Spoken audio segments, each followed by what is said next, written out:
Of commerce वाला, ठीक है, पेडागोजी ऑफ कॉमर्स।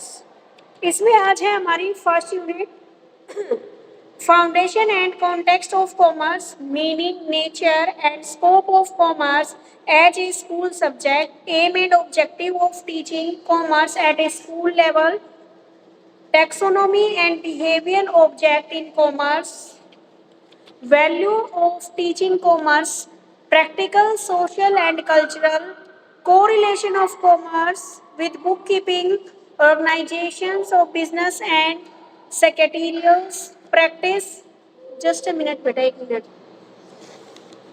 ठीक है। उसके बाद है आपका practice economics, law, sociology, mathematics and geography. ये है आपका फर्स्ट यूनिट। फर्स्ट यूनिट में से ब्लूम टैक्सोनॉमी मैं आपको कल करवा चुकी हूँ, तो आज नहीं करेंगे। सेकेंड यूनिट में है आपका understanding terminology of commerce, book keeping, accountancy, business management, e commerce and m commerce, meaning, importance and step of pedagogical analysis.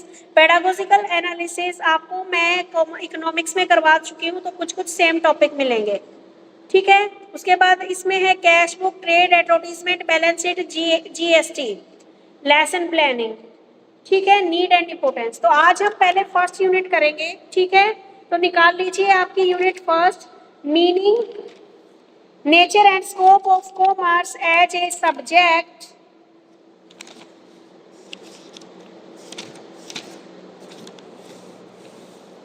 Good morning ma'am.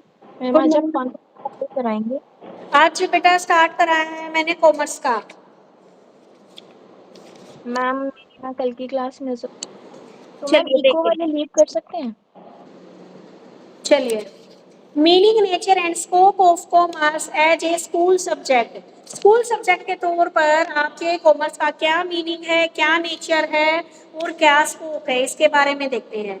Meaning of commerce education, the definition of commerce education has been changing according to society, nation and world economy, activity and situation, ठीक है। यानी कि अगर हम देखा जाए तो जो कॉमर्स एजुकेशन है उसकी जो मीनिंग है वह अकॉर्डिंग टू सोसाइटी, नेशन और वर्ल्ड इकोनॉमिक एक्टिविटी और सिचुएशन के अकॉर्डिंग क्या है, चेंज होता रहता है। अब यहाँ पर जो हमारे क्रिश्मैन ए हैरिक हैं, उन्होंने डिफाइन किया है commerce for the first time in 1904 में। उन्होंने बोला the form of instruction the both direct और indirect prepare the businessman for his calling. उन्होंने बोला कि जब हम एक बिजनेसमैन के लिए डायरेक्ट और इनडायरेक्ट जो इंस्ट्रक्शन, डायरेक्ट और इनडायरेक्ट इंस्ट्रक्शन जो बना रहे हैं या दे रहे हैं, उसी को कॉमर्स बोला है, ठीक है। ऐसे ही क्या है, एक ने और दी है, commerce education is fundamentally a programme of economic education that has to with the acquirement and conservation and spending of wealth, ठीक है। इसने बोला है कॉमर्स एजुकेशन एक फंडामेंटल एक प्रोग्राम है जिसमें आप इकोनॉमिक एजुकेशन विद डू, एक मिनट, देखो भाई ये बताया गया है जो कॉमर्स एजुकेशन है एक ऐसी प्रोसेस है, ठीक है। गुड मॉर्निंग बेटा।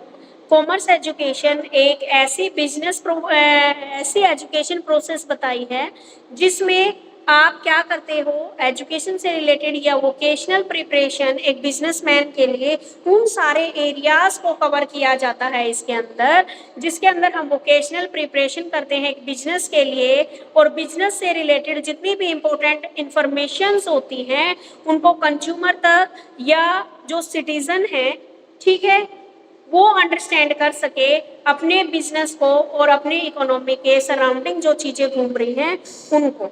देखो भाई समझ में नहीं आया होगा, जो नेशनल कमेटी है कॉमर्स टीचर यूएसए, वो ये डिफाइन करती है कि कॉमर्स वो एजुकेशन प्रोसेस है जिसके अंदर हम वोकेशनल प्रिपरेशन को देखते हैं, एक बिजनेस की वोकेशनल प्रिपरेशन को देखते हैं, साथ ही बिजनेस से रिलेटेड जितनी भी इंफॉर्मेशन होती है और जिन जिन को ये इंफॉर्मेशन चाहिए होती है, चाहे वो सिटीजन हो गया, चाहे आपका कंज्यूमर हो गया, वो उनको क्या है आसानी से इनको समझ सके, ठीक है, और अपने बिजनेस में और उसकी इकोनॉमिक्स में सराउंडिंग में जो जो चीजें घूम रही हैं उनको वो आसानी से समझ सके। बेटा ये कॉमर्स चल रहा है, जब मैं कॉमर्स बोल रही हूँ तो बार बार आप लिव कर सकते हो मुस्कान, आपका सब्जेक्ट नहीं है। भाई कुछ मीनिंग क्लियर हुआ है? कॉमर्स क्या है? वह एजुकेशनल प्रोसेस है जिसके अंदर हम ये देखते हैं कि एक बिजनेस की वोकेशनल प्रिपरेशन कैसे की जाती है, बिजनेस से रिलेटेड जितने भी इंफॉर्मेशन होती हैं उनको किस प्रकार एक कंज्यूमर तक या जो भी उसके इंफॉर्मेशन को लेने वाले हैं, सिटीजन है या फिर कोई भी इंटरनल व्यक्ति है, उनको आसानी से वो समझ में आ सके, अंडरस्टैंड कर पाए। ठीक है, और बिजनेस में और आपकी जितने भी सराउंडिंग में जो भी चीजें घूम रही हैं उन चीज को वो आसानी से समझ सके। ये आपका यहाँ पर इन्होंने क्या बताया है, मीनिंग ऑफ कॉमर्स। ठीक है, क्लियर है? मेरे ख्याल में यहाँ पे सिर्फ जूली और राम के अलावा मुझे कोई तीसरा नहीं दिखाई दे रहा कि जो कॉमर्स सब्जेक्ट का हो। ये सुमन और निक्की, आप कॉमर्स के ही हो? यस। अंडरस्टैंड? मीनिंग क्लियर है? आगे चलते हैं। Scope of commerce education. जो कॉमर्स एजुकेशन हम पढ़ रहे हैं इसका क्या स्कोप है? ठीक है, यहाँ पर बताया गया है इसका स्कोप फॉलोइंग दो चीजों पर डिपेंड कर रहा है। एक तो है आपका सब्जेक्ट मैटर और दूसरा कर रहा है आपका नेचर ऑफ द सब्जेक्ट। ठीक है, तो subject matter of commerce education इसमें बताया गया है आपका सब्जेक्ट मैटर में जो आज का जो टाइम है वह साइंस और टेक्नोलॉजी का टाइम चल रहा है। ठीक है, तो यहाँ पर जो भी इंडस्ट्री रिवॉल्यूशन होता है ओवरऑल द वर्ल्ड होता है, यानी कि टेक्नोलॉजी चेंज होती है या कुछ भी होता है तो वो सारे संसार में ही हो रहा है। ठीक है, घूम रहा है, किसी में पहले रिवॉल्यूशन हो रहा है तो किसी में थोड़ा बाद में हो रहा है। तो यहाँ पर नेसेसिटी बनती है कि a man age increasing day by day, तो जो एक व्यक्ति की जो इतनी भी आवश्यकताएं हैं वो दिन प्रतिदिन बढ़ती जा रही हैं। Commerce study our economic and professional activities. Commerce study में क्या है, हमारी जितनी भी आर्थिक और जितनी भी प्रोफेशनल एक्टिविटीज हैं उनको शामिल किया गया है। Thus the scope of commerce education is very wide। तो जो इसका एरिया है कॉमर्स का वो काफ़ी बड़ा है। It make study of home trade, इसके अंदर हम एक तो जो हमारा घरेलू व्यापार है उसकी स्टडी करते हैं, फॉरेन ट्रेड की स्टडी करते हैं and various aid of trade, और अलग अलग टाइप के जितने भी व्यापार हैं उनके डिटेल में हम इसके अंदर स्टडी करते हैं इसके स्कोप के अंदर। दूसरी बात इसने बोली है हमारी, commerce is the one of the most relevant subject in the modern age, कि अगर हम आज के इस मॉडर्न एज में देखा जाए तो ये हमारा क्या है, एक बहुत ही रेलिवेंट सब्जेक्ट है, हमारी रियल लाइफ से भी जुड़ रहा है क्योंकि जितनी भी इंडस्ट्रीज हैं वो कॉमर्स के अंडर ही आ रही हैं। Most of the scholars has divided school education in the following stage based on the mental level of the child. Pre primary level for children up to age of 5 year, elementary level for children aged to 5 to 14, secondary level group 14 to 16, senior secondary children age group to 16 to 18। ठीक है, nature of the subject, commerce क्या है, relevant subject बन गया। Most of scholars divided school education, यानी कि बहुत सारे स्कॉलर्स में जो क्या है डिवाइड किया, ये एजुकेशन सिस्टम को डिवाइड किया है। लेकिन जो हमारा कॉमर्स है वो देखो ना तो प्री प्राइमरी पे देख रहे हैं, ना एलिमेंट्री पे, ना सेकेंडरी पे, सीनियर सेकेंडरी ग्रुप में आकर हम इसको पढ़ रहे हैं। ठीक है, लेकिन जो आपका सीबीएसई है या आईसीएस बोर्ड है वो कॉमर्स को आपको 9th से ही इंट्रोड्यूस करना शुरू कर देता है। ठीक है, 9th से और 10th से सीबीएसई और other board include commerce subject at the senior secondary stage of the education. ठीक है, 9th में आपका फाइनेंस का या मार्केटिंग का या अकाउंटिंग का कोई सब्जेक्ट आप चूज कर सकते हो। ठीक है, और बाकी जो आपके स्टेट बोर्ड है, स्टेट बोर्ड में 11th से आके स्टार्ट होता है। इसको हम क्या है, जो हमारी एजुकेशन है इसको कॉमर्स एजुकेशन है, ये सेकेंडरी स्टेज से शुरू होती है। ठीक है, एक specialised discipline and student can learn about the senior secondary level. Secondary stage से शुरू हो जाती है, लेकिन एक सही तरीके से जब बच्चा डिसिप्लिन के साथ पढ़ रहा है तो वह सीनियर सेकेंडरी लेवल पर इसको पढ़ रहा है। ठीक है, अब है इसमें at the stage the subject of commerce introduce with the following reason. बहुत सारे कुछ रीजंस है जिनके कारण कॉमर्स को इंट्रोड्यूस किया गया। फर्स्ट, सबसे पहले तो हमें acquire of knowledge of commerce, commerce की नॉलेज के लिए। दूसरा, choose further course of study. उसके बाद है provide the knowledge about flow of good and services, कि किस प्रकार हमारे यहाँ पर गुड और सर्विसेज का एक कंज्यूमर क्या कर रहा है, फ्लो कर रहा है वो। स्टूडेंट को क्या है नॉलेज हो उसके बिजनेस सिचुएशंस के बारे में। ठीक है। कॉमर्स हेल्प करती है साइको इकोनॉमिक और हमारी कॉम्पिटेंसीज को डेवलप करने के लिए, ठीक है। Entry of the vocations, improvement in the quality of product of goods, ये सारी चीज़ों के बारे में हम यहाँ पर देखते हैं। Improvement in the quality of production of goods के, how advertisement help in the selling the product, ठीक है। स्टूडेंट अंडरस्टैंड कर सके कि किस प्रकार डिफरेंट डिफरेंट प्रोडक्ट का प्राइस डिटरमाइन किया जाता है, ठीक है। Role of business life in society, कि बिजनेस का क्या रोल है सोसाइटी की लाइफ में, ठीक है। एक होल वर्ल्ड, उसके बाद है student to understand how to variety of consumer interest और डेवलप, कि इस प्रकार हम कंज्यूमर के इंटरेस्ट को डेवलप कर सकते हैं अलग अलग। Student how to lead a discipline life, की किस प्रकार हम डिसिप्लिन लाइफ जी सकते हैं। तो ये सारी चीजें आपकी कहाँ पर दी गई हैं, कॉमर्स के सब्जेक्ट मैटर से रिलेटेड, ठीक है।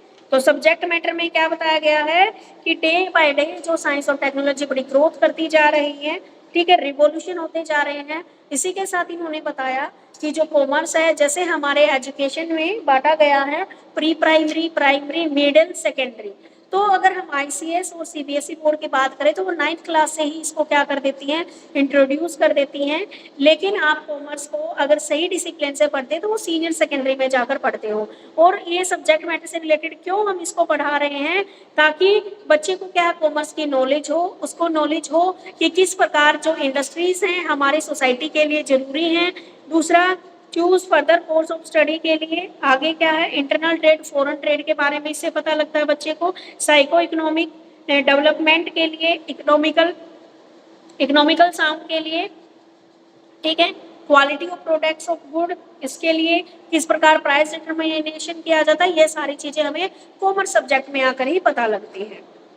उसके बाद आता आपका नेचर ऑफ कॉमर्स। कॉमर्स का क्या नेचर है, एक ये है हमारी एक सोशल एक्टिविटी है। कॉमर्स ये जो ह्यूमन एक्टिविटी है, इकोनॉमिक एक्टिविटी बोला गया है। उसके बाद है interdisciplinary activity of society and commerce as a system. Nature के तौर पर इसको बोला गया है commerce as a system, social activity. सबसे पहले देखेंगे सोशल एक्टिविटी। जो कॉमर्स है एक्सपेंड कर रही है need to cooperation of the worker, जो यानी कि जो बिजनेसमैन है, बिजनेस के अंदर क्या हो रहा है, जो काम कर रहे हैं बंदे कर रहे हैं, लोग जो काम कर रहे हैं तो आपसी कोऑपरेशन की सहायता से, सहयोग की सहायता से वो काम कर रहे हैं, ठीक है। तो इसको हमें क्या है कि हमारे बिजनेस को रन करने के लिए ह्यूमन कैपिटल की आवश्यकता पड़ती है, तो इसलिए हम इसको क्या मानते हैं कि ये एक सोशल एक्टिविटी है। उसके बाद है कोऑपरेशन की लोगों की जरूरत पड़ती है, गुड सप्लाई, राइट टाइम पे, फेयर प्राइसेस के ऊपर, इसलिए कॉमर्स क्या है, सोशल एक्टिविटी है। उसके बाद एक ह्यूमन एक्टिविटी, यानी कि ऑलमोस्ट काम है वो ह्यूमन के द्वारा ही किए जाते हैं। भले ही आज क्या है, टेक्नोलॉजी का जमाना है, हम ऑलमोस्ट काम क्या मशीनों से करते हैं, लेकिन मशीनों को भी तो रेगुलेट कौन कर रहा है, ह्यूमन कर रहा है। तो इसलिए कॉमर्स को क्या है, एक ह्यूमन एक्टिविटी माना है। Commerce is an economic activity, ये क्या है, हमारी इकोनॉमिक एक्टिविटी इसलिए है जिसमें क्या है, व्यक्ति क्या करे, to earn money to serve his and his family needs. व्यक्ति पैसे कमा रहा है अपनी और अपनी फैमिली की नीड्स को सेटिस्फाई करने के लिए। उसके बाद है कॉमर्स इज एन इनडिसिप्लिन। उसके बाद बताया गया आपको commerce is an indispensable activity of society. Commerce क्या है, डायरेक्ट इफेक्ट डालती है हमारी इकोनॉमी के ऊपर, social and political activities of the countries. इसलिए हम का क्या है, यानी कि कॉमर्स के अंदर क्या देख रहे हैं, हम अपनी इकोनॉमी को भी देख रहे हैं, समाज और राजनीतिक एक्टिविटीज को भी देख रहे हैं कंट्री। इसलिए हम क्या बोला, इसने इसको एक इनडिसिप्लिनेबल एक्टिविटी बोला है, ठीक है। उसके बाद है commerce as a system. Commerce क्या है, एक कंट्री के लिए इंपॉर्टेंट सिस्टम है, क्रिएट करता है ह्यूमन वांट्स को, production and distribution of goods and services. इसमें क्या देखा जाता है, हमारा production and distribution of good and services. तो ये था हमारा कॉमर्स का नेचर। समझ में आया है बेटा आप लोगों को, कॉमर्स का मीनिंग बताया है यहाँ पे सब। उसके बाद इसके मीनिंग को आगे इसने बोला है कि जो कॉमर्स है हमारा स्कोप में देखा जाए तो दो चीजों से ये कोरिलेट करता है, एक सब्जेक्ट मैटर से, नेचर ऑफ सब्जेक्ट, ठीक है। सब्जेक्ट मैटर में तो हम ये देख रहे थे कि हम क्यों पढ़ रहे हैं इसको, कहाँ कहाँ पे ये पढ़ाई जा रही है। और उसके बाद नेचर ऑफ सब्जेक्ट में हमने ये पता कि ये हमारी एक सोशल एक्टिविटी है, एक ह्यूमन एक्टिविटी है, एक इकोनॉमिक एक्टिविटी है और एक इनडिसिप्लिनेबल एक्टिविटी है सोसाइटी के लिए। और कॉमर्स क्या है, सोसाइटी का एक सिस्टम है। यहाँ तक understand everyone? Yes ma'am. Yes ma'am. Okay बेटे। उसके बाद आता है आपका second topic AIIMS and objectives of teaching commerce at school level. School level पर आपके क्या एम्स हैं और क्या ऑब्जेक्टिव्स हैं, ठीक है। तो अब देखते हैं एम्स, क्या उद्देश्य है भाई हमारा कॉमर्स का। एक तो development of common sense, first point है आपका डेवलपमेंट ऑफ कॉमन सेंस। उसके बाद है प्रोवाइडिंग मेंटल डिसिप्लिन, थर्ड है development of the sense of humanity and services, preparation of efficient traders, promoting national and international understanding, imparting practical training of commercial principles। उसके बाद है आपका economic condition and problem of the country, solving economic conditions and क्या है problem of the country, providing training to become spent thrift and honest, providing solution to contemporary problems, helping student to become accountant, आपका stenographer, auditors etc, enable the people to use their leisure time properly। ठीक है, almost जो इसके M है अब तक आपने किया है उसमें से भी कुछ कुछ इसके एम मिलते हैं, ठीक है। तो इसमें मेन जो देखा जाए एक्स्ट्रा जो कॉमर्स से रिगार्डिंग है तो वो तो है एक तो आपका ये helping student to become accountant, stenographers, auditor etcetera. नहीं तो ऑलमोस्ट जो आपने इकोनॉमिक्स में भी किए थे एम, आप मिक्स करके यहाँ पे लिख सकते हो। तो सबसे पहले आता है development of the common sense.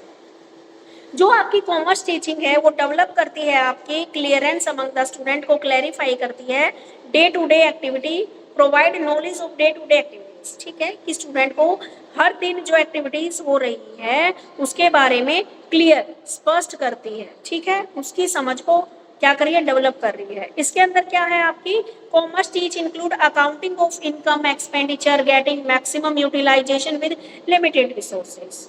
और यह क्या करती है कॉमर्स हमें टीच करती है कि किस प्रकार हम अपने लिमिटेड रिसोर्सेज के द्वारा अपनी अनलिमिटेड वांट्स को क्या कर सकते हैं, सेटिस्फाई कर सकते हैं, ठीक है। तो ये क्या है हमारी कॉमन सेंस यहाँ पर डेवलप कर रही है कि हमें क्या है सीमित साधनों के होते हुए भी अपनी नीड्स को क्या है कंप्लीट करना है। उसके बाद है प्रोवाइडिंग मेंटल डिसिप्लिन, ये क्या है it influence the intellectual life of the people. Intellectual life क्या होती है इससे प्रभावित होती है।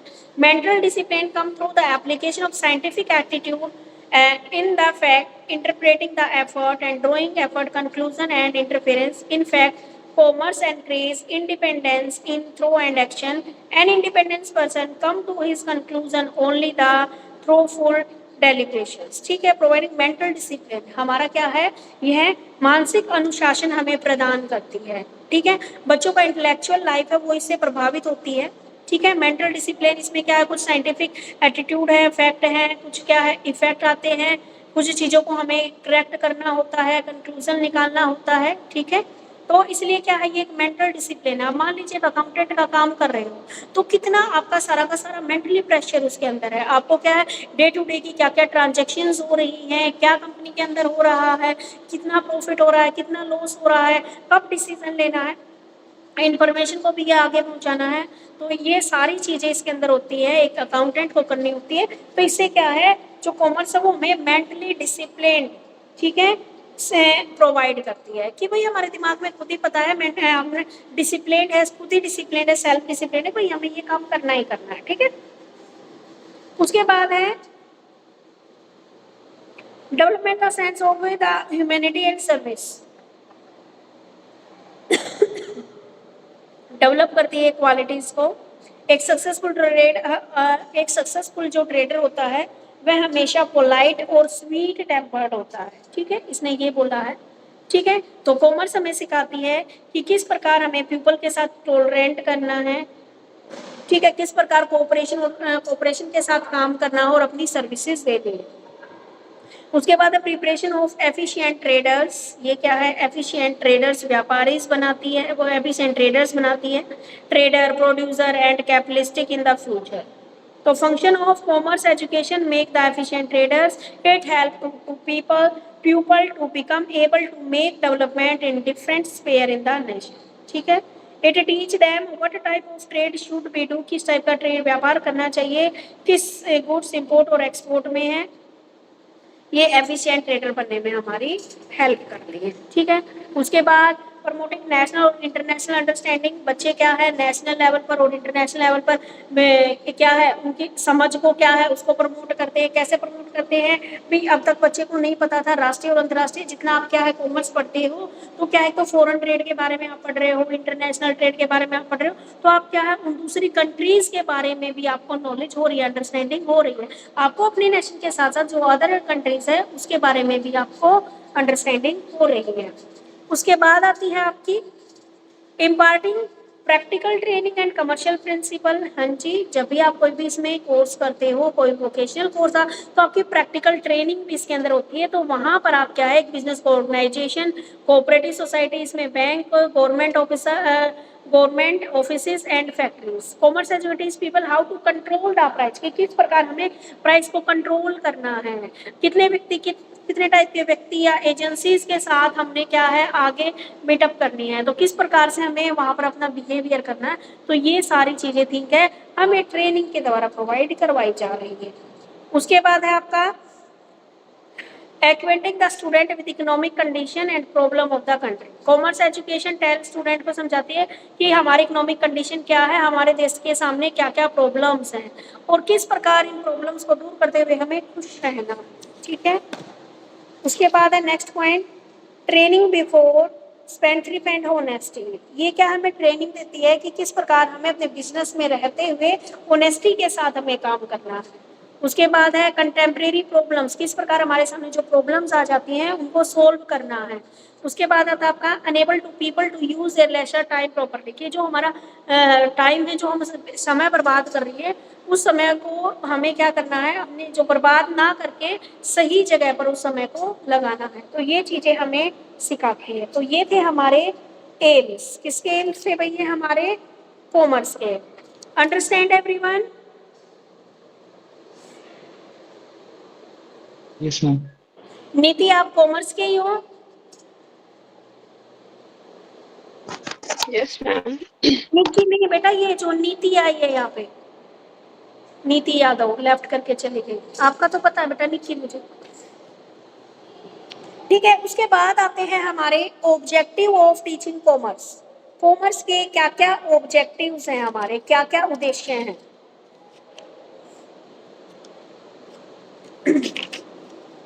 ऑब्जेक्टिव ऑफ टीचिंग इसमें बताया गया है सबसे पहले ये बताओ तुम्हारे पास कितने बच्चों के पास ये लक्ष्मी वाली है, जूली और तुम दोनों के पास लक्ष्मी वाली है या आप वाले वो बालाजी वाली है? उसके बाद पढ़ेंगे हम objectives of teaching commerce. Describe the objective of teaching commerce. Commerce के जो ऑब्जेक्टिव्स हैं इसने objective related knowledge and understanding, related to skills and related to applications. इसने यहाँ पर ऑब्जेक्टिव्स को यहाँ पर 3 टाइप्स में इन्होंने बांटा है। यानी कि देखो सबसे पहले तो ऑब्जेक्टिव से आप स्टार्ट करोगे, उद्देश्य यानी कि जब भी कोई ना कोई काम करते हैं तो हमारा कोई ना कोई उद्देश्य होता है। तो ऐसे ही अगर हम कॉमर्स की टीचिंग कर रहे हैं या टीचिंग पढ़ रहे हैं हम कॉमर्स, तो उसका कोई ना कोई उद्देश्य जरूर होता है। तो यहाँ पर इसने 3 कैटेगरी में हमारे उद्देश्यों को डिफाइन किया है। एक तो क्या है objective related to knowledge and understand, knowledge और अंडरस्टैंड से रिलेटेड। दूसरे हैं objective related to skill, skill से रिलेटेड ऑब्जेक्टिव्स। और तीसरे हैं आपके ऑब्जेक्टिव रिलेटेड टू एप्लीकेशंस। ठीक है, तो सबसे पहले नॉलेज और अंडरस्टैंड से रिलेटेड ऑब्जेक्टिव्स को देखते हैं हम। इसमें क्या है सबसे पहले तो हमें language of commerce and term of definition, इनके बारे में नॉलेज होनी चाहिए। दूसरा है इसका उद्देश्य, यानी कि सबसे पहला उद्देश्य क्या है कि कॉमर्स के बारे में जानकारी प्रदान करना। दूसरा क्या इसका नेचर है, क्या फंक्शन है कॉमर्स के, क्या रिस्पॉन्सिबिलिटीज हैं, इनके बारे में बात करना। तीसरा बताया है इन्होंने कि किस प्रकार हम कॉमर्स के कंट्रीब्यूशन से अलग अलग फील्ड में अपना योगदान दे सकते हैं। ठीक है, basic nature of subject of commerce का बेसिक नेचर क्या है, inter relation among different areas of commerce, यानी कि किस प्रकार एक कॉमर्स के अलग अलग एरियाज के साथ इंटर रिलेशन है। Economic environment to adjust in a better way, किस प्रकार हम अपने इकोनॉमिक एनवायरनमेंट में एक बेटर तरीके से एडजस्ट हो सकते हैं, ये वाली बात कही गई है। तो ये थे नॉलेज से रिलेटेड, ठीक है, कि हमें कॉमर्स के ज्ञान में क्या क्या देखना है, क्या क्या देखना है भाई। एक तो जो कॉमर्स है उसका मीनिंग अच्छे से क्लियर होना चाहिए बच्चे को, क्या इसके काम है, क्या नेचर है, क्या रिस्पॉन्सिबिलिटी है, सोसाइटी से रिलेटेड क्या रिस्पॉन्सिबिलिटी है, ये सारी चीजें इसमें होनी चाहिए, ठीक है। अलग अलग फील्ड में कॉमर्स क्या योगदान दे रही है, क्या कॉन्ट्रीब्यूट कर रही है वो, better use of service of the business, ये वाली बात आ गई, basic nature of subject of commerce, ठीक है। तो ये थे इसके आपके नॉलेज और अंडरस्टैंडिंग से रिलेटेड ऑब्जेक्टिव्स। अब आते हैं आपके स्किल से related objective. Skill related objective क्या है? To develop ability to apply commerce knowledge to practical solution. क्या डेवलप करना है? वो योग्यता डेवलप करना है ताकि हमने जो कॉमर्स की जो नॉलेज ली थी उसको प्रैक्टिकल सॉल्यूशन में करके देख सके, प्रैक्टिकल लाइफ में उसको हम प्रयोग करके देख सके। दूसरा स्किल ऑफ सर्वे, सर्वे की स्किल को बढ़ाना, क्योंकि देखो बेटा हमें डाटा की जरूरत पड़ती है, जैसे हम इकोनॉमिक्स पढ़ते हैं, स्टैटिस्टिक पढ़ते हैं, हमें डाटा की जरूरत पड़ती है, ठीक है। उसके बाद है develop problem for trading independently, solve करनी है हमें उस प्रॉब्लम, सॉरी एप्लीकेशन वाले में चलेगी मैं।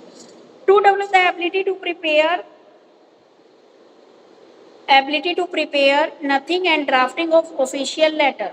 एबिलिटी क्या है? सॉरी नथिंग नहीं, noting and drafting of official letter, ये एबिलिटी हमें क्या करनी है? डेवलप करनी है। उसके बाद है develop the skill to serve the different sector of trade, commerce and business, to apply commerce knowledge to practical situations, to apply the principle and function of management to specific aspect of business. तो ये क्या है इसके skill से related objective, कि किस प्रकार हम मैनेजमेंट के फंक्शंस को बिजनेस के एस्पेक्ट्स में यूज कर सकते हैं। मैनेजमेंट के फंक्शन आपने पढ़े होंगे, हर बार ही पढ़ते हो, planning, organising, staffing, directing, controlling, ये वाले, ठीक है। तो इन इन फंक्शंस को स्पेसिफिक एस्पेक्ट ऑफ बिजनेस में अप्लाई करना। उसके बाद आते हैं आपके objective related to application, application से उपयोग संबंधी उद्देश्य है, कहाँ कहाँ उपयोग करते हैं भाई। एनालिस गिवन डाटा, जो डाटा हमने लिया है उसको एनालाइज करने के लिए, ठीक है। न्यू हैपनिंग, क्या नई चीज होनी जा रही है उसका प्रिडिक्टेशन करने के लिए। रिलेशनशिप बिटवीन, जो भी फैक्ट है, कंसेप्ट है, फिनोमिना है, पीपल्स के लर्निंग के लिए उनके बीच में रिलेशनशिप को अप्लाई करना, करेक्टली और ऑब्जर्व फैक्ट को देखना, सोल्व द प्रॉब्लम ऑफ क्या है, जो भी हमारी ट्रेडिंग इंडिपेंडेंस की जो भी प्रॉब्लम्स है उसको सोल्व करना, develop the habit of systematic thinking and objective reasoning, develop करना सिस्टमैटिक तरीके से सोचने की और एक ऑब्जेक्टिव रीजनिंग की, to enable to think and express precisely and systematically by making proper use of commerce language, ठीक है, कि किस प्रकार हमें प्रॉपर यूज करना है कॉमर्स लैंग्वेज का, ये वाला हमारा क्या है इसमें ऑब्जेक्टिव रिलेटेड टू एप्लीकेशंस, ठीक है। तो ये थे आपके ऑब्जेक्टिव्स। तो मेन ऑब्जेक्टिव्स इसमें कुछ खास पॉइंट नहीं दे रखे ऑब्जेक्टिव्स के,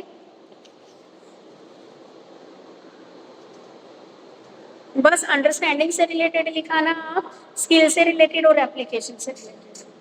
कुछ समझ आया बेटे?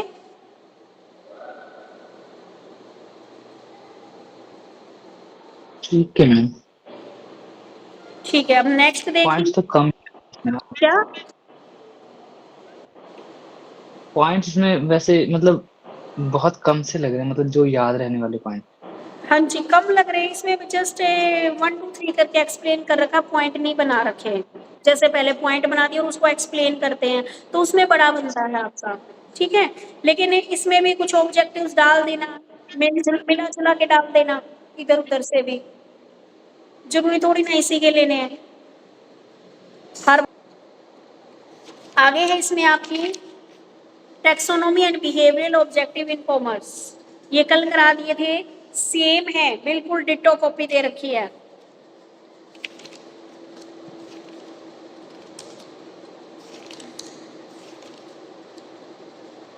उसके बाद आती है आपकी value of teaching commerce, value of teaching commerce, practical, social and culture, इसके बारे में आती है। मीनिंग ऑफ कॉमर्स एजुकेशन, वही जो स्टार्टिंग में जो दिया था वो यहाँ पे लिखना है। उसके बाद आती है वैल्यू या सिग्निफिकेंस ऑफ कॉमर्स एजुकेशन, जिसमें आप देखोगे theoretical significance, practical significance and group significance. तो सबसे पहले बात आती है आपकी थ्योरेटिकल सिग्निफिकेंस की।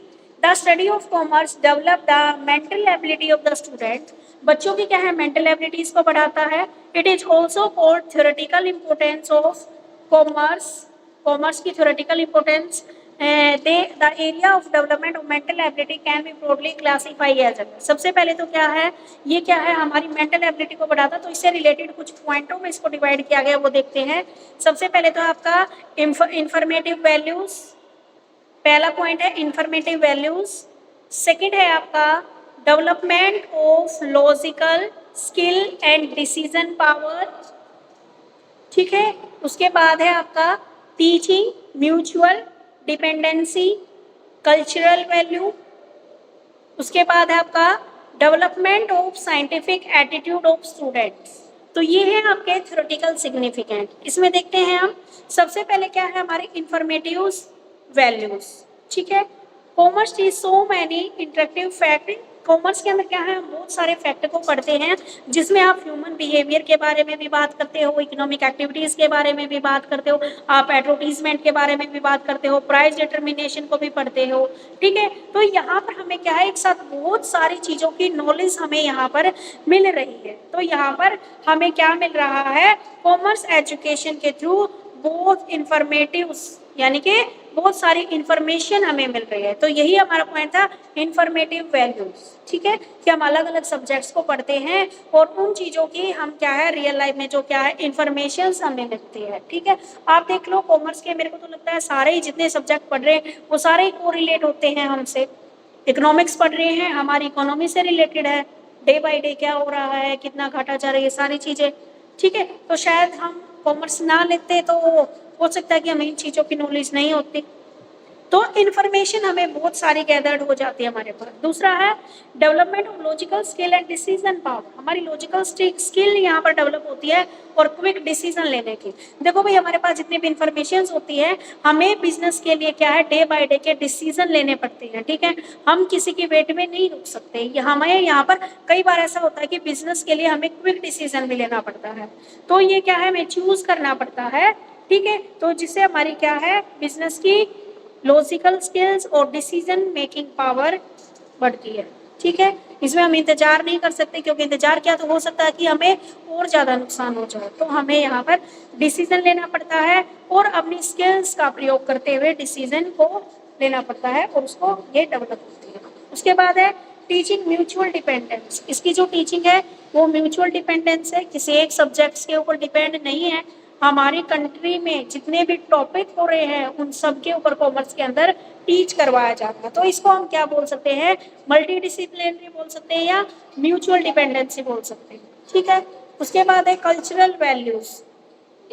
कॉमर्स एजुकेशन डेवलप करती है हमारी कल्चरल वैल्यूज को। इसमें हम स्टडी करते हैं material and non material things की, ठीक है।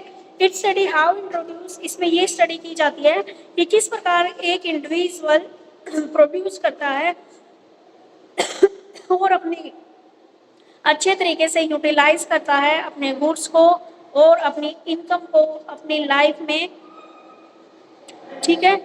This related to various culture values of the society. तो ये क्या हमारी कल्चर वैल्यूज। उसके बाद है development to scientific attitude of the student. Student का साइंटिफिक एटीट्यूड डेवलप होता है। Student of commerce acquire the knowledge of different areas. उनको बैंकिंग की नॉलेज यहाँ मिल रही है, कम्युनिकेशन की, वेयर हाउसिंग की, ठीक है, पार्टनरशिप की, कोऑपरेटिव सोसाइटी, कंपनीज की, एक्सेट्रा, एक्सपोर्ट इंपोर्ट प्रोसीजर की, ठीक है। उसके तो all this development there scientific attitude toward them. तो ये सारे के सारे जो है आपका एक साइंटिफिक एटीट्यूड क्रिएट करती है, ठीक है।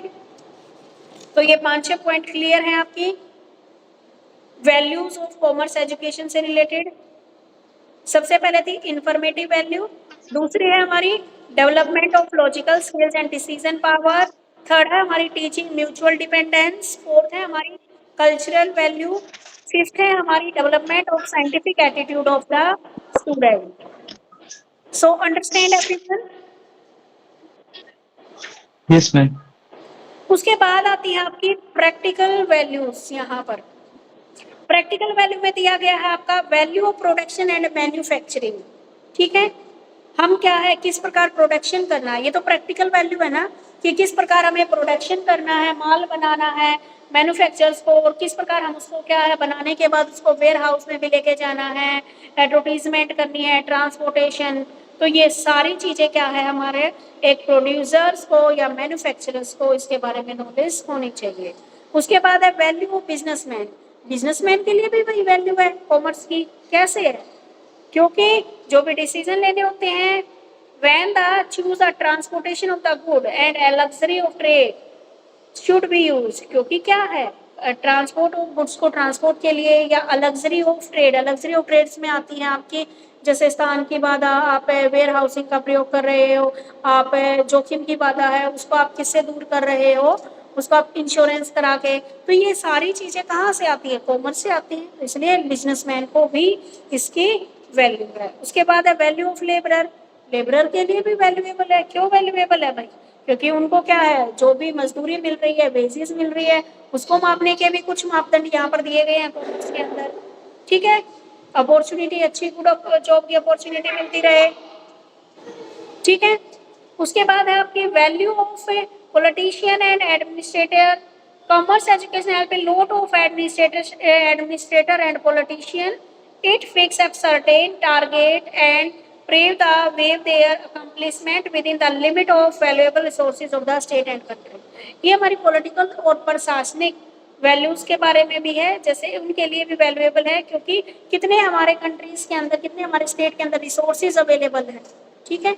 इसकी नॉलेज का कौन देता है, वहाँ पे कॉमर्स देती है।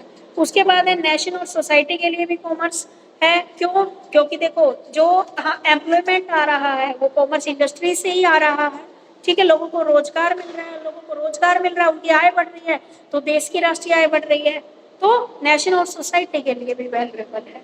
आगे हाउस कीपर्स के लिए भी वैल्यूएबल है क्योंकि उनको भी रोल प्ले करने पड़ते हैं, ठीक है।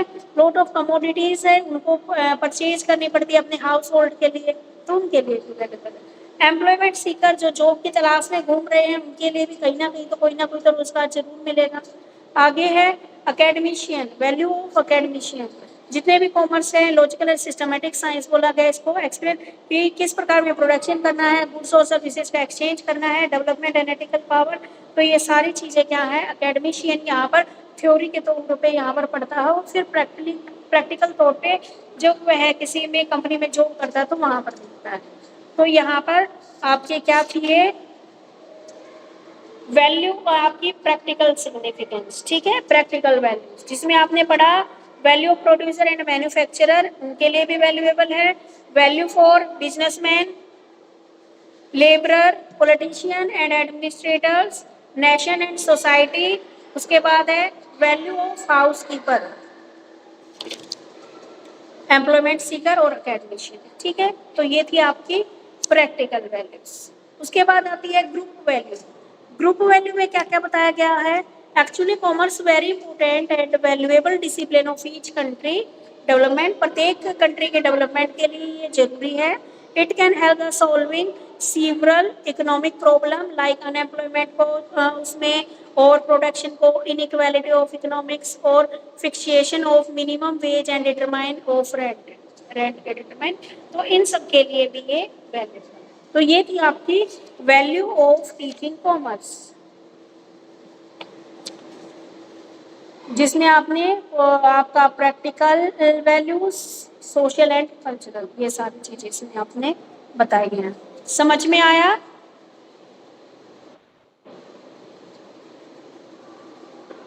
Yes ma'am. अगला टॉपिक करें।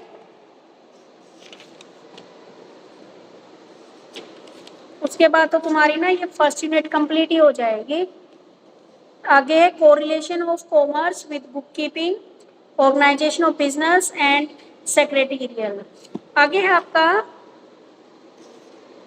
कोरिलेशन बताना है भाई with other subject, correlation of commerce with other subject. Other subject के साथ क्या कोरिलेशन है कॉमर्स का। मेन तो क्या है कॉमर्स का मीनिंग, नॉलेज प्रोवाइड करना आपको, ठीक है। तो लेकिन इसके साथ साथ क्या है, इसका कोरिलेशन भी है कुछ अदर सब्जेक्ट्स के साथ, ठीक है। तो जो आपका कोरिलेशन है, कोरिलेशन क्या है, एक दूसरे के साथ इंटर रिलेट करके हम पढ़ रहे हैं.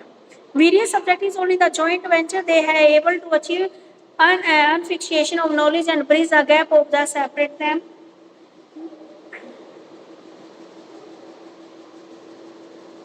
देखो भाई, अभी यहाँ पर कोरिलेशन की बात आई है, तो सहयोग की बात आई है, आपस में एक दूसरे से कोरिलेट करते हैं. यहाँ पर कोरिलेशन भी दो प्रकार का बताया है आपका, एक तो है इंटर कोरिलेशन, एक है intra correlation.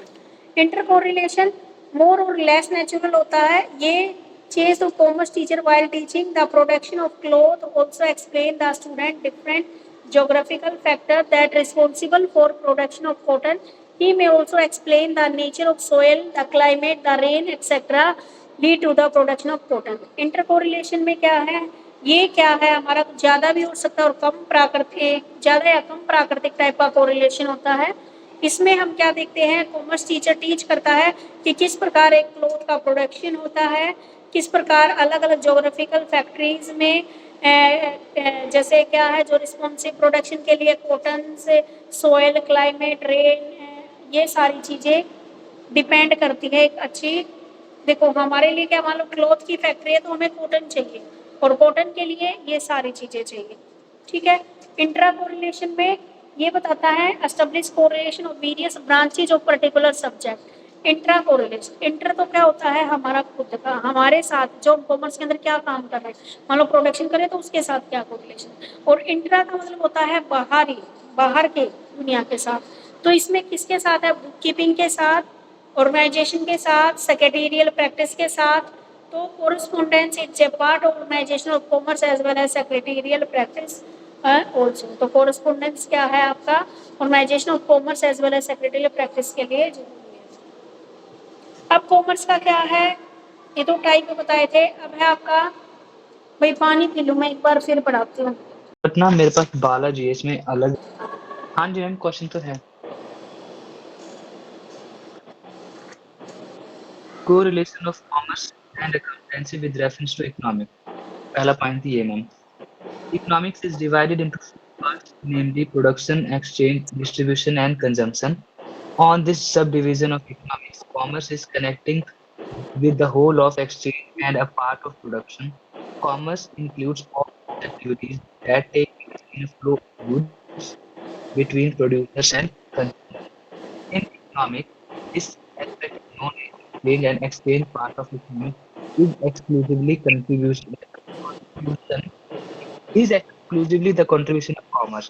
Many specialized subdivisions of commerce provide us the theoretical basis and practical suggestions helpful to facilitate subdivision of commerce provide the theoretical basis and practical suggestions helpful to facilitate comprehension. These ideas are profusely used by economics in a scientific endeavor. The goods produced should reach the hands of consumers to satisfy their wants, for their possession and ownership must be transferred from the producers to the consumers. The commercial activities involved in this transfer include the activities of various middlemen involved in the exchange. The commercial activities complete the full cycle of economic activities. In short, we can say that the economics is mother of commerce. As such, studies in commerce have to make use of from economics. The fundamental to enrich the theory and practice of economics. They supplement and complement. आवाज break हो रही है राम आपकी. कोई नहीं, मैं बोल रही मैम किसी का हूँ. माइक तो नहीं होना? माइक तो मेरा ही होना है और तो नहीं, किसी का नहीं है. कोई नहीं, चलो मैं दोबारा बताती पढ़ना हूँ. है. तुम्हारा नहीं, मैं ही समझा रही हूँ क्योंकि आपकी ना ब्रेक हो रही है आवाज, मेरे को समझ में नहीं आ रही. देखो, ठीक है. सबसे पहले बताता है relation of commerce with economics. Economics के साथ क्या रिलेशन है आपका कॉमर्स का. तो जो कॉमर्स क्या करता है, इजीली अंडरस्टूड कर पाता है आपको, help of the study of economics. कि इकोनॉमिक्स की जो स्टडी है उसको इजीली समझाने में आपकी हेल्प करता है कि किस प्रकार एक अच्छा बिजनेसमैन एक अच्छा प्रोड्यूसर भी बन सकता है, ठीक है।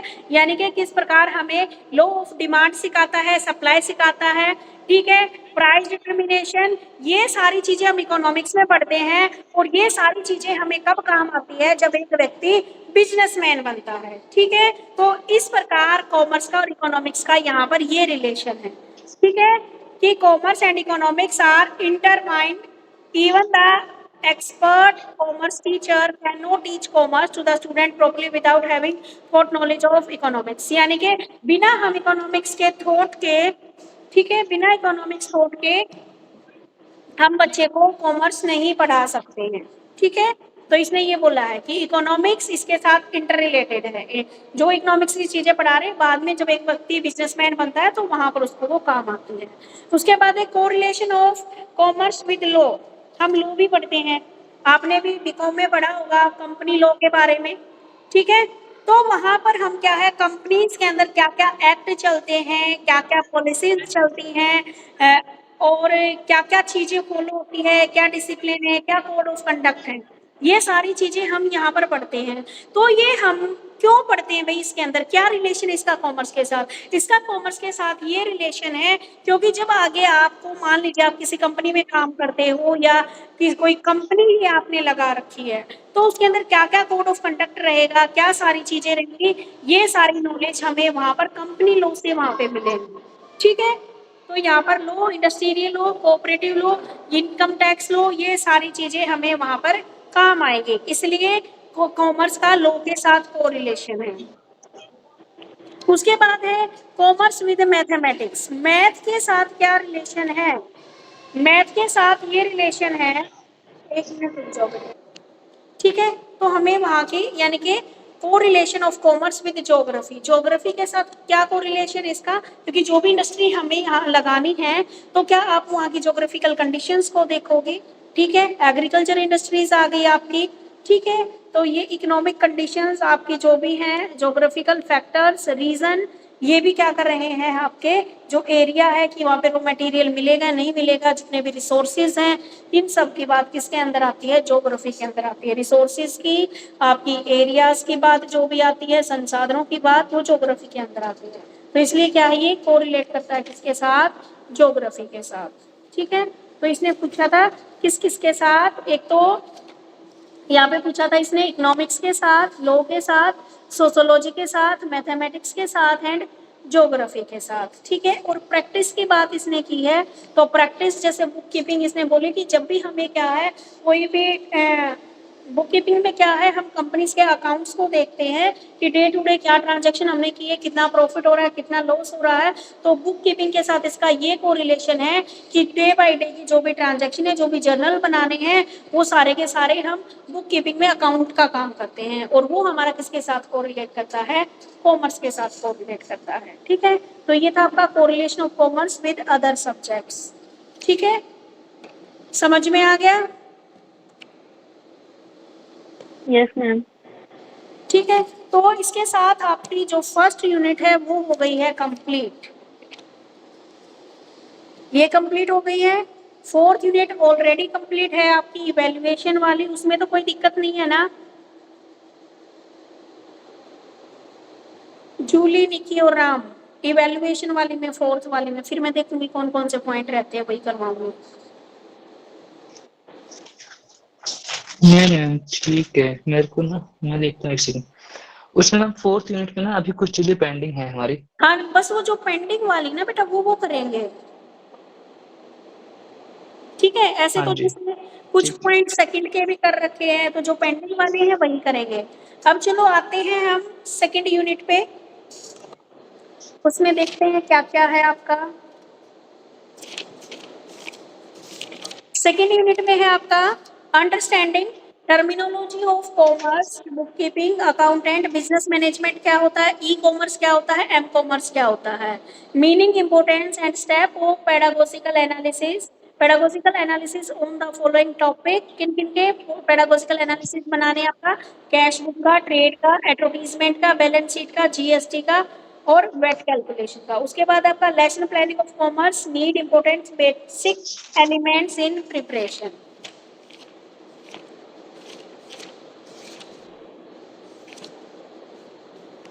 मैम ये बालाजी वाले में तो ये वाला पॉइंट दिया ही नहीं है, pedagogical analysis on the basis of following, cash book advertisement वाला, ये वाला है अच्छा, ही नहीं इसमें।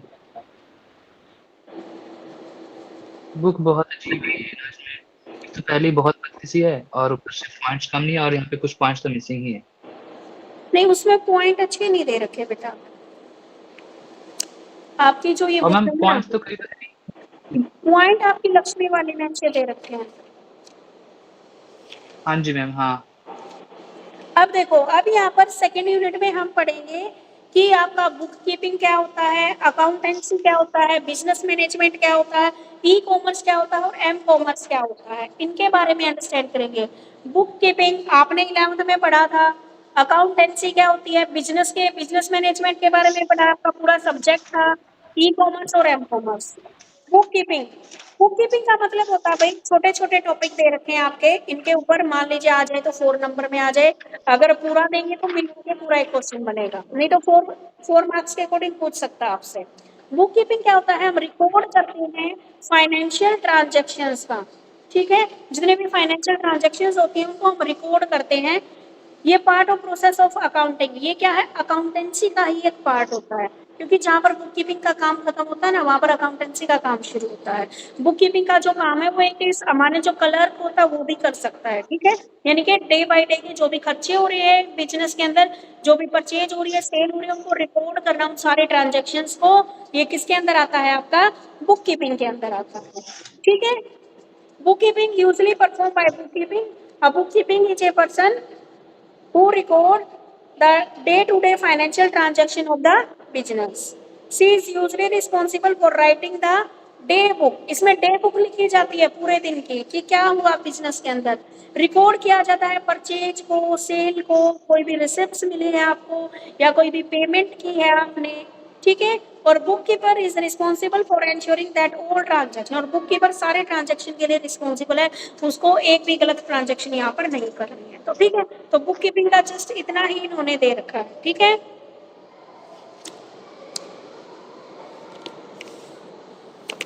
बुक कीपिंग में क्या क्या करते हो आप, एक तो एंट्री सिस्टम होता है, एंट्री की, भाई आज ये सामान है इसकी एंट्री कर दी, सिंगल एंट्री सिस्टम है, डबल एंट्री सिस्टम है। डे बुक आप क्या कर रहे हो, यहाँ पर प्रिपेयर कर रहे हो, पीटी कैश बुक बना रहे हो आप, और जर्नल बना रहे हो, ये सारा काम किसके अंदर आ रहा है, आपकी बुक कीपिंग के अंदर, ठीक है। एंट्री सिस्टम, एंट्री सिस्टम में क्या है, इनकम और expenditure account book keeping system, single entry book keeping system and double entry book keeping system, ये यहाँ पर फॉलो करते हैं। जितने भी रिवेन्यू हुए हैं या जितने भी एक्सपेंडिचर्स हुए हैं उनको करते हैं ये सिंगल एंट्री सिस्टम के अकॉर्डिंग और डबल एंट्री सिस्टम के अकॉर्डिंग, ठीक है। सिंगल एंट्री सिस्टम में तो क्या आ गई आपकी cheque, UK cheque account, current account, cash book, register, income and various income and expenditure account, separate account record to maintenance और पेटी कैश। एक तो क्या है जहां पर हम एक ही जगह एंट्री करते हैं, जैसे जर्नल बनाते हो आप, ठीक है, नहीं जर्नल में नहीं, आपका लेजर जर्नल, एक तो सिंगल एंट्री करते हो, एक डबल साइडेड करते हो, डबल साइडेड में आप डेबिट में भी क्रेडिट में भी, एक आप क्या है एक ही जगह सारा रिकॉर्ड, वो सिंगल एंट्री होता है, ठीक है। उसके बाद डे बुक में आप डे बुक में सेल बुक बनाते हो, परचेज बुक बनाते हो, ठीक है, ये वाली। पीटी कैश बुक में जो आप डेली के जो खर्चे आप रखते हो, पीटी कैश का मतलब होता है कि आप मान लो 10,000 रुपये आपने पूरे दिन के खर्चे के लिए आपने निकाल लिए, ठीक है, तो उसके लिए पीटी कैश बुक बनाई जाती है। उसमें आप दिन भर के जो खर्चे होते हैं कि भाई इतने मैंने यहाँ पर पानी के बिल के दिए थे, आज इतने मैंने बिजली के बिल के दिए थे, ये सामान खरीदा था, ये छोटा मोटी मरम्मत करवाई थी, वो सारे खर्चे किसके अंदर लिखे जाते हैं, आपकी पीटी कैश बुक के अंदर लिखे जाते हैं, ठीक है। उसके बाद जर्नल बनाया जाता है, जर्नल में क्या होता है पूरे दिन का एक साथ रिकॉर्ड, एक तो था अलग अलग रिकॉर्ड कर रखा था, क्लासीफाई कर रखा था, जर्नल में पूरा एक साथ रिकॉर्ड दिखा दिया, ठीक है। तो ये था आपका बुक कीपिंग, समझ में आ गया। Yes ma'am. जूली समझ में आया। Yes ma'am. और निक्की, क्योंकि ये तो सारे तुम्हारे 11th के पढ़े हुए हैं सारी चीजें। Yes ma'am. उसके बाद आती है अकाउंटिंग। अकाउंट क्या होता है, अकाउंट की क्यों जरूरत पड़ी आपको? देखो भाई, हर एक जो बिजनेसमैन होता है वो ये जानना चाहता है कि आपको at the end of the year आपको कितना प्रॉफिट हुआ और कितना लॉस हुआ है। तो ये जो प्रॉफिट और लॉस है ये आपको किससे पता लगेगा? अकाउंट से पता लगेगा। इसलिए आपको अकाउंटेंसी की जरूरत महसूस हुई है। तो यहाँ पर क्या है आपका Indian institute of public certified account, आपकी जो हमेशा आप 11 से लेकर आप लास्ट तक जो आप अकाउंटेंसी के टर्म याद करते हैं वो accounting is the art of recording and summarising in a significant manner parties. तो देखो, objective of function of management, objective sorry इसके फंक्शन देखने हैं हमें अकाउंटिंग के। क्या क्या फंक्शन है भाई? टू कीप सिस्टमैटिक रिकॉर्ड, जितने भी ट्रांजैक्शन हमको सिस्टमैटिक तरीके से रिकॉर्ड रखना है। प्रॉफिट एंड लॉस को कैलकुलेट करना है। फाइनेंशियल पोजीशन ऑफ बिजनेस है उसको क्या करना है, हमें असरटेन करना है। फाइनेंशियल को सबसे पहले तो क्या सिस्टमैटिक तरीके से जितने भी ट्रांजैक्शन को रिकॉर्ड करना। फिर हमें क्या है, प्रॉफिट एंड लॉस को कैलकुलेट करते हैं कि एक साल के दौरान कितना हमें प्रॉफिट हुआ, कितना हमें लॉस हुआ है। उसके बाद financial position of the business की, बिजनेस की फाइनेंशियल पोजीशन कितनी है, कितनी कंपनी के पास कैपिटल्स हैं, कितनी कंपनी के पास लायबिलिटीज हैं, ठीक है, इसको देखना। उसके बाद make information available to the interested party, जितने भी इंटरेस्टेड पार्टीज है उन तक इन्फॉर्मेशन पहुंचाना। भाई इंटरेस्टेड पार्टीज कौन कौन हो सकती है? तो ओनर होएगा, कंपनी के मैनेजर्स हो गए, क्रेडिटर्स हो गए जिसने कंपनी को पैसा दिया है, बैंक हो गया, गवर्नमेंट हो गई, एम्प्लॉयज हो गए, ठीक है। ये सब चाहते हैं कंपनीज की इंफॉर्मेशन प्राप्त करना कि कंपनी को प्रॉफिट हो रहा है या लॉस हो रहा है। देखो, एम्प्लॉयज क्यों चाहेंगे इन्फॉर्मेशन लेना? क्योंकि उनकी जब प्रॉफिट होएगा तो उनकी सैलरी बढ़ेगी। गवर्नमेंट क्यों चाहेगी? क्योंकि गवर्नमेंट जब कंपनी को प्रॉफिट होएगा तो गवर्नमेंट टैक्स लगाएगी, ठीक है। ओनर क्यों चाहते हैं? वो देखना चाहते हैं कि साल भर के में उन्हें क्या हुआ है, प्रॉफिट हुआ है, लॉस हुआ है। मैनेजर क्यों चाहते हैं? क्योंकि उनको आगे डिसीजन लेना पड़ता है कि आगे की क्या पॉलिसी रहेगी, किस तरीके से काम करना पड़ेगा, ठीक है। उसके बाद क्या है, इन्वेस्टर, इन्वेस्टर ये देखना चाहते हैं अगर कंपनी अच्छे से ग्रो कर रही है तो वो आगे इन्वेस्ट करेंगे पैसा, नहीं तो नहीं करेंगे। बस यही चीजें इसने यहाँ पर दे रखी है। समझ में आ गए इसके फंक्शन? Yes ma'am. उसके बाद देखो, अगर कुछ भी ना हो तो तुम्हारे पास बीकॉम की बुक पढ़ी होगी ना राम? हाँ मैम है। बीकॉम की मैम पढ़ी, है। बीकॉम की पढ़ी हो, बीकॉम में फर्स्ट ईयर की या फिर 11th की हो, तो उसमें ये सारे पॉइंट दे रखे हैं आपके अकाउंट के बारे में, उसके क्या फंक्शन है। पहला ही चैप्टर है आपका 11th में, तो पहला ही चैप्टर है। हाँ जी। और आप बीकॉम फर्स्ट ईयर की बुक पढ़ी होगी तो उसमें भी फर्स्ट ही चैप्टर है ये, ठीक है मैम। ठीक है। तो वहां से ये अगर आपकी बालाजी वाली में नहीं है ना तो इन पॉइंट्स को आप वहां से पढ़ो। उसके बाद दे रखी है हाँ मैम, बालाजी वाले क्या? बालाजी वाले में ये वाला पॉइंट भी नहीं है, अभी मैंने देखा। कोई बात नहीं, तो मैंने मेरे आपको सॉल्यूशन बता दिया ना, तीनों के पास बुक तो मिलेगी प्रीवियस जो आपकी रखी हुई है पुरानी। मेरे में है मैम ये पॉइंट। तुम्हारी फिर ये होगी ना, इसके लक्ष्मी वाली होंगी।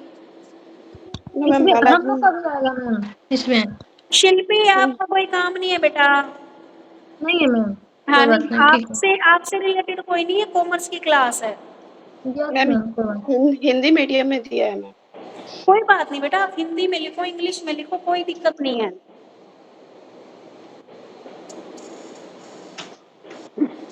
ठीक है, कोई दिक्कत नहीं, आप हिंदी में लिखो, इंग्लिश में लिखो, इस बात की टेंशन मत लो।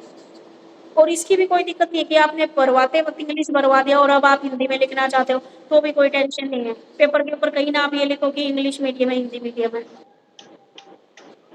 Okay ma'am. ठीक है। तो उसके बाद आपको लिखने हैं अकाउंटिंग की क्या एडवांटेजेस है, क्या डिसएडवांटेजेस है। एडवांटेजेस में बता दिया, कॉम्प्लीमेंट ऑफ मनी, कोर्ट में प्रूफ कर सकते हैं, बिजनेस की फाइनेंशियल पोजीशन को बताता है, कंपैरेटिव स्टडी कर सकते हैं हम अपने पिछले अकाउंट के साथ या जो हमारी कॉम्पिटिटर फर्म है उसके साथ। उसके बाद है हेल्पफुल टू स्टाफ, स्टाफ के लिए हेल्पफुल है, डिक्लेयरिंग इंसॉल्वेंट, दिवालिया घोषित होने से बचाती है, एरर और फ्रॉड का पता उसको ढूंढने में हेल्प करता है, अकाउंट इंपॉर्टेंट इंफॉर्मेशन की नॉलेज देता है, टैक्स लायबिलिटीज को डिटरमाइन करने में हेल्प करता है, कंपनी की गुडविल को डिटरमाइन करने में हेल्प करता है। और लिमिटेशन में क्या लिखोगे, बेस्ड ऑन कंसेप्ट, यानी कि पुरानी जो कंसेप्ट है उनके ऊपर ये निर्धारित कर रहा है। ठीक है, इग्नोर प्राइस लेवल चेंज। ठीक है, ये प्राइस लेवल चेंज हो रही है उसको इग्नोर कर रहा है, क्योंकि हिस्टोरिकल कॉस्ट के ऊपर क्या कर रहा है, फोकस कर रहा है। अनसुटेबिलिटी फोरकास्टिंग, भविष्यवाणी करने में ये क्या है, सुटेबल नहीं है। पर्सनल जजमेंट से ज्यादा प्रभावित हो रहा है, यहाँ पर मैनेजर हो गया, ओनर हो गया, उसके पर्सनल जजमेंट से भी प्रभावित हो रहा है। क्वालिटेटिव इंफॉर्मेशन से में ओमिशन, गलती कर देते हैं हम। ठीक है, उसके बाद है आपका affected by the practice of manipulations. एक तो क्या है, विंडो ड्रेसिंग की जो होती है ना, यहाँ पर मैनिपुलेट कर देते हैं आपके अकाउंट्स को, यानी कि 1000 की चीजें 10,000 बना दिया। ठीक है, तो ये वाला यहाँ पर मिस्टेक रहती है। इनकम्प्लीट इंफॉर्मेशन, इंफॉर्मेशन चलती कुछ है और पहुंचती कुछ है। ठीक है, तो ये आपकी क्या आ गई यहाँ पर, लिमिटेशन ऑफ अकाउंटिंग। ये सारी चीजें जिसके भी बुक में नहीं है वो अपनी या तो बीकॉम फर्स्ट ईयर वाली बुक से पढ़े या 11th वाली बुक से पढ़े। तो ये था अकाउंट का मामला इसमें। अब टॉपिक आ जाता है इसमें बिजनेस। आज मैं ऑलमोस्ट इसलिए करा रही हूँ ताकि जूली 2 दिन में फिर सिलेबस नहीं हो पाएगा तेरा।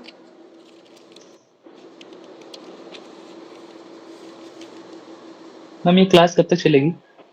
क्या हो गया, बोर हो गए? थोड़ा ज्यादा हो गया मैम।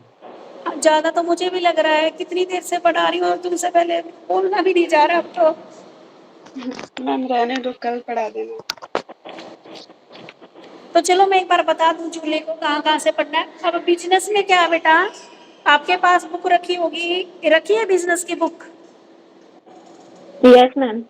तो बिजनेस में है जो मैम। आपका शुरू में ही था ना, मुझे बताओ 11th की बुक रखी है या फर्स्ट ईयर की रखी है आप लोगों के पास? मैम फर्स्ट ईयर की। तो फर्स्ट ईयर की है, तो जो बिजनेस मैनेजमेंट की बुक है उसमें पहला ही चैप्टर मिलेगा आपका बिजनेस के बारे में, जिसमें आप economic activity, non economic activity क्या होती है उनके बारे में पढ़ोगे, बिजनेस की डेफिनेशन पढ़ोगे, बिजनेस की क्या क्या विशेषताएं हैं ये वहां से पढ़ोगे, उसके बाद बिजनेस का क्या नेचर है ये पढ़ोगे। ठीक है, उसी के साथ जो आपकी मैनेजमेंट शुरू हो जाता है। ठीक है, तो मैनेजमेंट का मीनिंग भी मिलेगा वहां से आपको।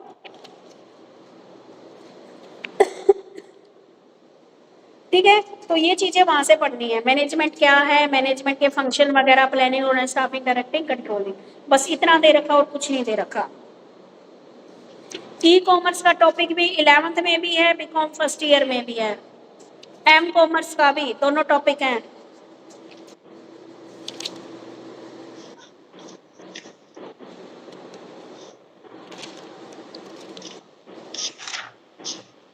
ठीक है, तो बेटा जूली आज की बात समझ में आई तुम्हें? Yes ma'am. ठीक है, क्योंकि मुझे इन लोगों से ज्यादा टेंशन आपकी हो रखी है, आपका पेपर है सबसे पहले। यस मैम, 2 सही है मेरा तो। हाँ, तो कोई दिक्कत नहीं, 2 कोई है तो इजी है, सिलेबस मुश्किल नहीं, क्योंकि ये तो सारा पढ़ा हुआ है अब तेरा। चलो ठीक है, तो मिलते हैं आपको नेक्स्ट क्लास में। नहीं तो आज मेरा को ऐसा हो रखा और भी ज्यादा पढ़ा दूं मैं, बस लड़की का कुछ छूट ना जाए। चलो, बाय एवरीवन। Bye ma'am.